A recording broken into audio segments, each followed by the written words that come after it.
Good evening, everyone. My name is Kathy, and tonight I am calling upon you to act. I am asking you to dig in your heels, to use your intelligence, and put your voice to work.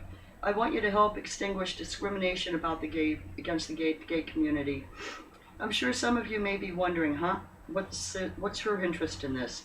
In 2006, both the door and my eyes were open to a co-culture. It was a cold, snowy morning. My son came to the kitchen and announced that he had something he wanted to tell us that afternoon following school. He then bolted out of the door while saying his goodbyes. His sisters and I wondered and guessed, but ultimately had to wait for an answer to his cryptic statement. That afternoon we were in the dining room. Michael, my son, entered with his backpack. He sat it by his feet, looked at each of us, took a deep breath, and blurted, "I'm gay."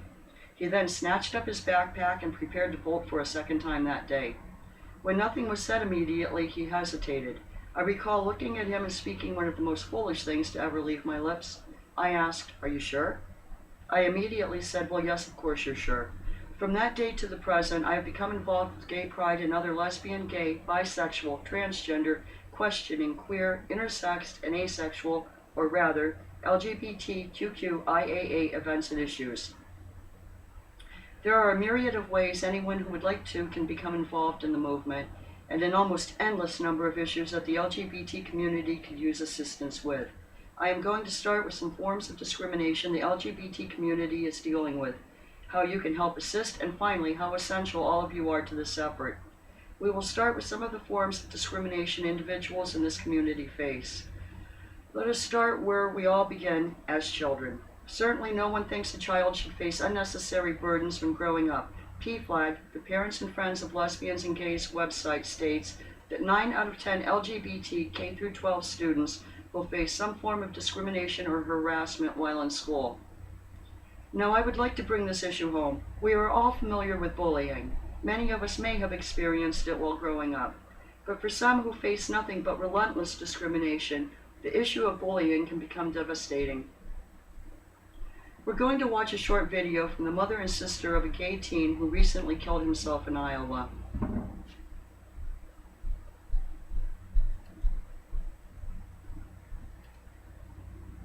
Because his death should not be for nothing.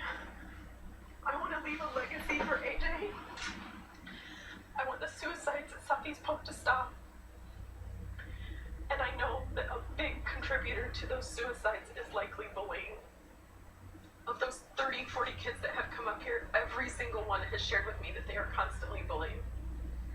And on top of that, I will tell you the thing that's despicable the most, and I'm not picking on every teacher, I'm not saying AJ's teachers weren't good, but AJ told teachers and AJ told the administration, and they did nothing about it. In fact, AJ once told me a story where there was a kid in class who was making fun of him in class and picking on him in class. And the teacher kept looking at the kid and looking at AJ, but then looking down, trying to act like she didn't see it. And it made me angry. But AJ always told me to, "Mom, don't get involved, I'll handle it." Because he felt like when I did that he had to get his mommy involved. He said, "Mom, I'll take care of it." I said, "Well, you tell the teacher. You tell the principal." Well, in that situation, the teacher looked and looked away. And then another friend of his, a young lady in the class, he told me, stood up because she was getting tired of AJ getting picked on. And she told the other student who was picking on him to shut up and quit hurting him. And the teacher told her to sit down and be quiet. I hope that people realize that other people do have feelings and it hurts them, and I hope that since he was bullied that those people have a fear stuck with them, knowing that they caused him to do it.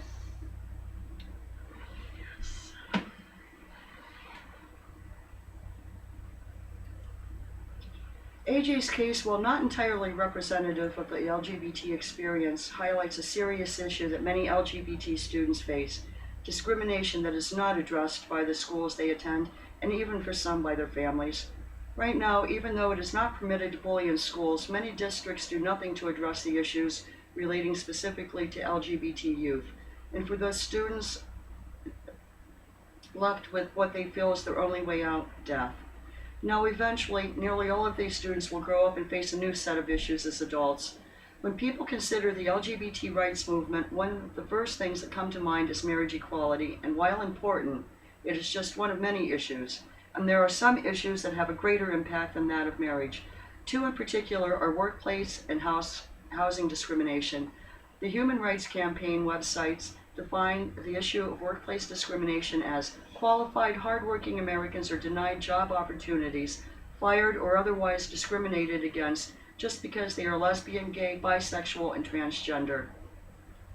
Currently, there is no federal law protecting these individuals from discrimination originating from employers. 29 states offer absolutely no protection for anyone who falls under the LGBT umbrella. The Center for American Progress states that between 15 to 43% of gay people have faced discrimination at the workplace, and as many as 90% of trans people have as well. As far as housing is concerned, HUD, the Department of Housing and Urban Development, found in a study they conducted that LGBT individuals specifically, while looking for housing online, were a good bit less likely to be offered the opportunity to move into a rental property than that of their heterosexual counterparts. But beyond this, it is legal in many states and municipalities to deny someone housing solely based on their gender identity, gender expression, or sexual orientation.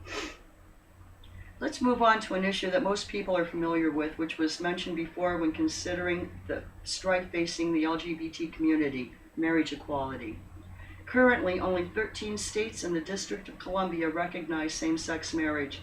Although the Supreme Court struck down the Defense of Marriage Act and Proposition 8 in California, it did not rectify marriage inequality in any other region of the country. Currently, the struggle for marriage equality is going on in nearly every state in the Union. How long this effort will take and the eventual results are hard to determine. Now, I am sure it is not so, but for some of you, the significance of marriage equality may be elusive. When contemplating marriage, it helps to think about the benefits that come with such an action. Beyond the state recognizing that your love is no different than that of anyone else, it also offers up a series of things you would otherwise miss out on. Those benefits include being able to make decisions for your significant other if they are in a hospital, to file taxes jointly, and even the ability to inherit your partner's assets without a significant tax burden.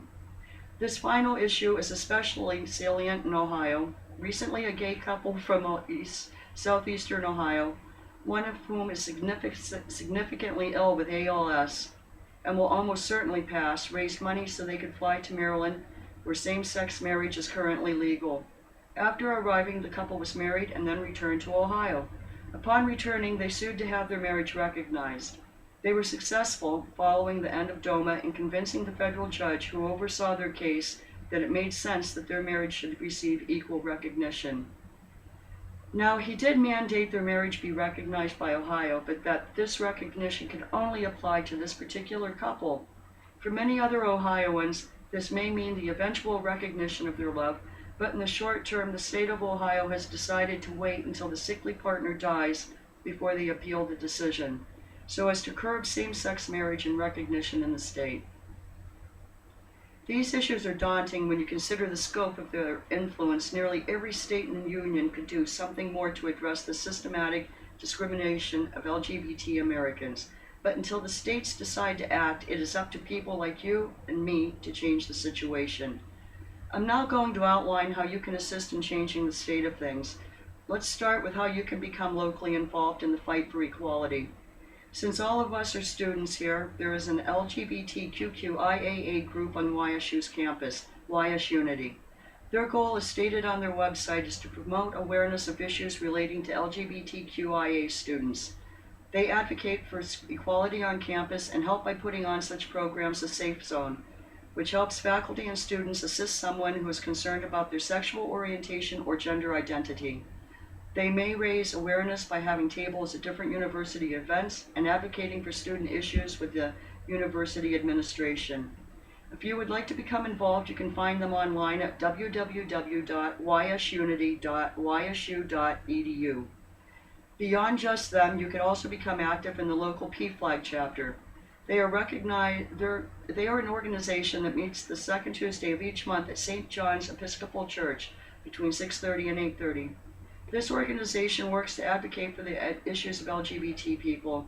Certainly their mission from the website might seem vague, but by advocating and raising awareness, you can change the mindset of an individual. If you are looking for a larger scope of involvement, something that goes beyond just Youngstown, there is a statewide organization, Equality Ohio. They advocate for equal treatment and is attempting to change bigoted legislation. They offer internship programs that would allow you to be at the heart of change in the state of Ohio. If you're interested in primarily changing legislation, this may be a great opportunity for you. Ohio is nice, but if you're looking to make a change elsewhere, there are a series of large pro-equality groups all across the country. Some that have been mentioned before, like HRC, the Human Rights Campaign, and PFLAG, but others as well, like Lambda Legal, which focuses on changing the status of LGBT Americans through the court system, or GLESSEN, the Gay, Lesbian, Straight Education Network. This group is concerned with issues of particular importance to LGBT youth across the country. They are very well organized and have chapters in nearly every part of America. So it's clear what some of the issues are in this community, how you can become more involved. But why should it become you who becomes involved? First, because many of you are part of an up-and-coming generation. At one point, it will no longer be your parents or your grandparents who are determining what social issues merit change and which do not. It will be entirely on your shoulders. When that time comes, you can really look back and say that you did nothing to change the status quo when you know it is wrong. To know that people are suffering, that citizens are being abused because of who they are. You can start the change now and live to see your fellow citizens, or even possibly yourself, reap the benefits of this change. Second, because a just and equitable society helps everyone.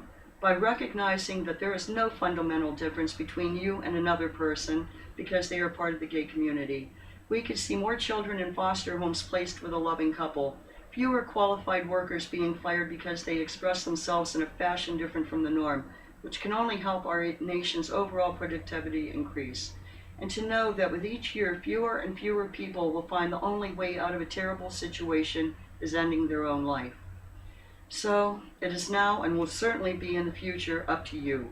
What decisions you make, how you decide to become involved will make all the difference, not just at YSU, but in any community. You may choose to live in the nation as a whole. When I decided to become more involved in my son's life and by extension the LGBT community, I found nothing but the open arms of people who were concerned with making change by helping their fellow citizens. It has been a spectacular and an enlightening experience, and I know if you elect to become involved, we will see more children grow up to be healthy, happy adults. Fewer adults faced with unnecessary burdens, and a society that takes the plight of the most vulnerable citizens into account.